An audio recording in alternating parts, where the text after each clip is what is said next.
Because free kicks may well become vital today, we're going to try and give you a goalkeeper's eye view of a free kick situation, which is why David is quickly donning some modern technology. What we've done, we've got an exact size 18-yard box here in our studio. Neil, after you.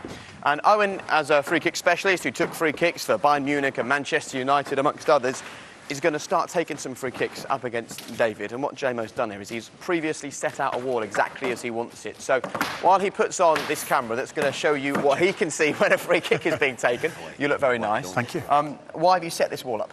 Right, well, we have Owen's got the ball there, 18 yards. Yeah. Traditionally, goalkeeper set up about 5 in the wall. As we saw in some of the demonstrations there was a lot more bodies, but 5 in the wall. And essentially, what I'm trying to do as a goalkeeper, and if we can use my camera from here, yeah, we can see we've got the ball lined up with the second man in. Right. We have a man on the outside, just so we're basically covering the right-hand side. Yeah. That gives me the opportunity, and again, if we can see from the camera, my view here, we can see the ball there. I think it's about here somewhere. Yeah, we can see the ball. Therefore, I'm asking Owen, I'm looking after the left-hand side of my goal, I'm asking Owen, with his ability to put it over the right. But and more importantly, I can see him kicking the ball. OK, and how much of that wall is your responsibility? Mine is five players, 5 defenders. Okay. I mean, we would have worked on this in training and we would have an understanding. So, therefore, we'd have an understanding that they're going to try and obviously block that side of the goal. I take care of this. The problems we have, as we've seen on the VT there, is when the opposition put their players in. So, we have a player in here. He comes along the side there, these two here. Yeah. If I go back, I'm in the ideal position I want to be in. All of a sudden, if we can use my camera again, that ball's going, I've got to look through legs to try and see the ball, which means I'm in an awkward position to start with. So from this position, if Owen wants to try and score... Oh, Owen, you've only just slightly lost it. Yeah. We should have pre-recorded the shots, shouldn't we? Now, but the thing that's important here is that Owen might be 18 yards away. Yeah. And you'd say, well, you should be able to save the shot from 18 yards.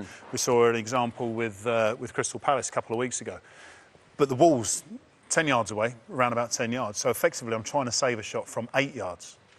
Yeah. Now, if I'm out of position and the ball's going at some pace from 8 yards, it goes in. So what we have, and I need So why would you be out of position? Well, I need you as well here. OK. Right. The other thing that a lot of players, or a lot of defensive teams will do is put a charger on here. Yeah. The purpose of the charger is, for one, if they knock the ball sideways, you then go and do the charging. Right. For two, you also give a bit of protection on the left-hand side. Right, OK. So all you're trying to do then is force Owen Hargreaves, Yaya Toure, Leighton Baines to get the ball over the wall. Exactly, yeah. Now, because of the offensive line-up with the 2 in the middle of the wall there, the goalkeeper's going to want to start creeping a little bit, and often you see a goalkeeper go that side, the ball goes the goalkeeper's side, and people complain about the goalkeeper. So as Owen's going to take the shot now, I do that little creep, it goes left. So would you change the way that you're taking free kicks dependent upon the wall or the goalkeeper? What's dictating what you do? I don't really care what anybody does. I mean, the most important thing for me is the keeper. If I think he's going to creep over, which he might, if he takes one step, I can go back post. But for me, I don't really care how many people on the wall, if they jump. If I do it right, it's like we saw in the VT, it's going to go in top corner, you can't save it. And how many rows with Ronaldo did you have about who takes the free kicks at United? Well, that's the thing. When you got players who are good, and we took different free kicks. Mine were more with whip. His were kind of both over the wall. But we practiced so much leading up to the Champions League final. And Van der Sar came to me before the game. He said, look, you need to take the free kicks if we get one in the game, because I was hitting them so consistently. And before the game, fair play to him, in Champions League final in the dressing room in Moscow, he pulled me aside. He said, if we get a free kick, it's yours. Really? Yeah. Nice. What about as a manager? Are you totally helpless when there's a free kick situation? You are, yeah. You've got to... I don't like using the word cheat, but you've also got to make sure... I put the biggest lads, my centre halves in the wall if it's a 5-man wall, and the biggest lads, the bravest lads as well. And I also, when the referee looks away or turns, you've got to try and get half a yard, and you've all got to jump together. Right, so you don't like to use the word cheat, but getting half a yard, that is cheating. You've got to gain advantage. That is cheating, though. Well, you've got to try and gain advantage within the laws, without the referee seeing But it. I know if they'll move forward, I'll take a step back. It's not cheating, but I know I only have 10 yards to get the ball up and down. If they take one of those yards away, that's 10% of the distance that I have to get it up and down. So I'll take a step back. That makes a real effect to the way you take the free kick. It makes a difference, because if they jump, you know, it has to be perfect. OK, right. Any more demonstrations you've got for us?